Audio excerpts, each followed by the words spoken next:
రథమును కోల్పోయి గదను చేతపట్టి యుద్ధభూమిలో నిలబడి ఉన్న కరుడిని చూసి శ్రీరాముడు యుద్ధ నియమాలననుసరించి అతనితో, అన్ని ప్రాణులకు భయాన్ని కలిగించేవాడు, హింసించేవాడు అయిన పురుషుడు ముల్లోకాలకు రాజు అయినా మృత్యువు నుండి తప్పించుకోలేడు.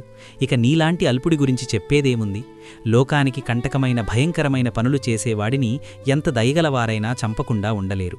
కోరిక వలనగాని ఆశ వలనగాని చెడ్డ పనులు చేసి వాటికి పశ్చాత్తాపపడనివాడు తన సంపదలనన్నింటినీ కోల్పోయి తన చావును తానే కొనికిచ్చుకున్నవాడవుతాడు.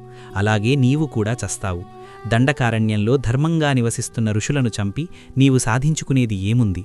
పాపపు పనులు చేసే క్రూరులు గతంలో చేసిన పుణ్యం వలన సంపదలను పొందినా బలహీనమైన వేళ్లుగల చెట్లలా నశిస్తారు. చెట్టు ఆయా ఋతువులను అనుసరించి తగిన విధంగా పూలు పండ్లను పొందినట్లు ప్రాణులు తమ పాపపు పనులకు తగిన చెడు ఫలితాలను సరైన సమయం రాగానే తప్పక అనుభవిస్తారు. మనుషులకు కీడును తలపెడుతూ ఘోరమైన పాపపు పనులు చేసే వారి ప్రాణాలను తీయడానికే దశరథ మహారాజు నన్ను ఈ దండకారణ్యానికి పంపాడు. నేను ప్రయోగించిన నా బంగారు బాణాలు నీ శరీరాన్ని ఈరోజే చీల్చుకొనిపోతాయి. తీవ్రమైన బాధను అనుభవించే నిన్ను పూర్వం నీచేత హింసించబడిన మహర్షులు విమానాలలో ఉండి చూస్తారుగాక అని అన్నారు. ఆ మాటలు విన్న ఖరుడు చాలా కోపగించుకుని ఎర్రబడ్డ కళ్లతో ఆవేశంగా వికృతంగా నవ్వుతూ శ్రీరాముడిదో, దశరథ కుమార, యుద్ధంలో సాధారణ సైనికులను చంపి ఒక గొప్ప వీరుడిలా నిన్ను నీవు పొగుడుకుంటున్నావు. నిజానికి పరాక్రమవంతులు తమ శక్తి సామర్థ్యాలకు గర్వించరు. వాటి గురించి ఏమాత్రం మాట్లాడరు. ప్రతిభలేని నీచమైన క్షత్రియ అధములు మాత్రమే నీలా వ్యర్థంగా గొప్పలు చెప్పుకుంటారు. యుద్ధంలో చావు దగ్గరగా ఉన్నప్పుడు ఏ వీరుడూ కూడా తన వంశగౌరవం గురించి తన గురించి అప్రస్తుతంగా గొప్పలు చెప్పుకోడు. యముడిలా ఈ యుద్ధరంగంలో నీ ప్రాణాలను హరించడానికి గదను పట్టుకున్న నేను ఒక్కణ్ణే చాలు. నీ గురించి చెప్పవలసినది ఇంకా చాలా ఉంది, కానీ నేను చెప్పను. ఎందుకంటే సూర్యాస్తమయమైతే యుద్ధానికి ఆటంకం కలుగుతుంది. నీవు 14,000 మంది రాక్షస యోధులను చంపావు.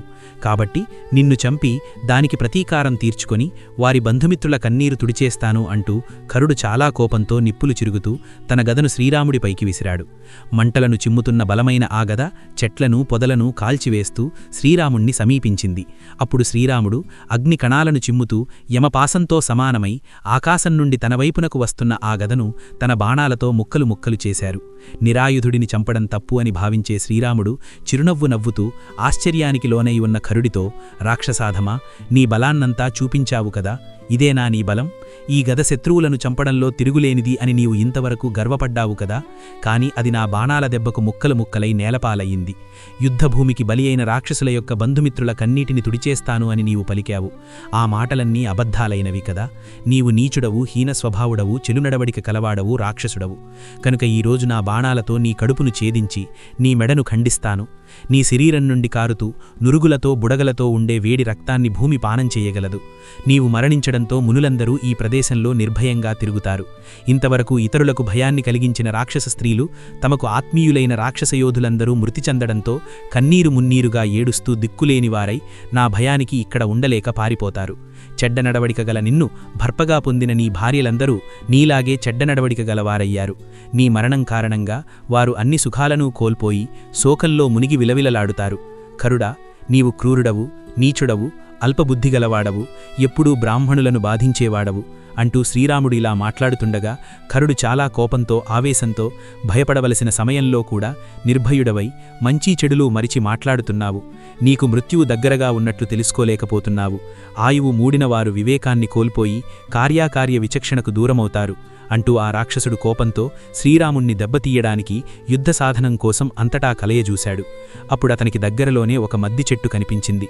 అప్పుడు మహాబలశాలి అయిన ఆ ఖరుడు పెదవులు బిగబత్తి తన 2 చేతులతో ఆ చెట్టు బోధను గట్టిగా పట్టుకుని బిగ్గరగా అరుస్తూ దాన్ని పెకలించి దాన్ని రాముడిపై విసిరివేస్తూ, రామా, ఇక నువ్వు చచ్చినట్టే అని అన్నాడు. అప్పుడు శ్రీరాముడు తన మీదికి వస్తున్న ఆ వృక్షాన్ని తన బాణాలతో ముక్కలు ముక్కలు చేసి కోపంతో ఎన్నో బాణాలను ప్రయోగించి ఆ రఘువీరుడు ఖరుణ్ణి చీల్చి చెండాడాడు.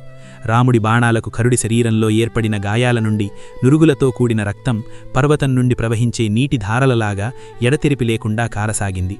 నెత్తరోడిన శరీరంతో చాలా కోపగించుకుని విజృంభించి తన్ను సమీపిస్తున్న ఖరుణ్ణి సంహరించడానికి సిద్ధంగా ఉన్న రఘువీరుడు వెంటనే 2 అడుగులు వెనుక్కివేసి అగ్నితో సమానమై నిప్పులు చిమ్ముతూ బ్రహ్మాస్త్రంలాగా ఉన్న ఒక బాణాన్ని తీసుకున్నాడు.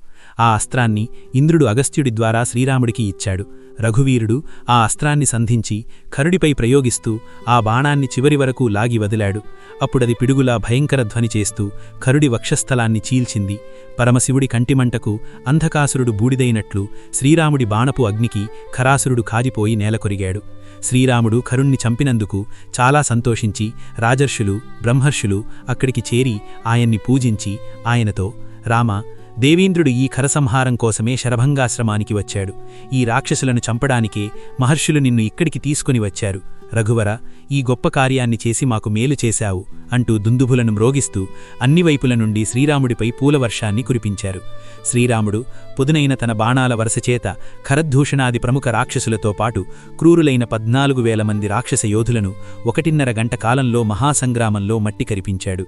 రఘువీరుడు చూపిన పరాక్రమం, శత్రుసంహార సామర్థ్యం విష్ణువు యొక్క శౌర్యాన్ని, యుద్ధ నైపుణ్యాన్ని గుర్తుచేస్తున్నాయి అని పలికి దేవతలు, మునులు మొదలగు వారందరూ తమ తమ స్థానాలకు వెళ్లారు.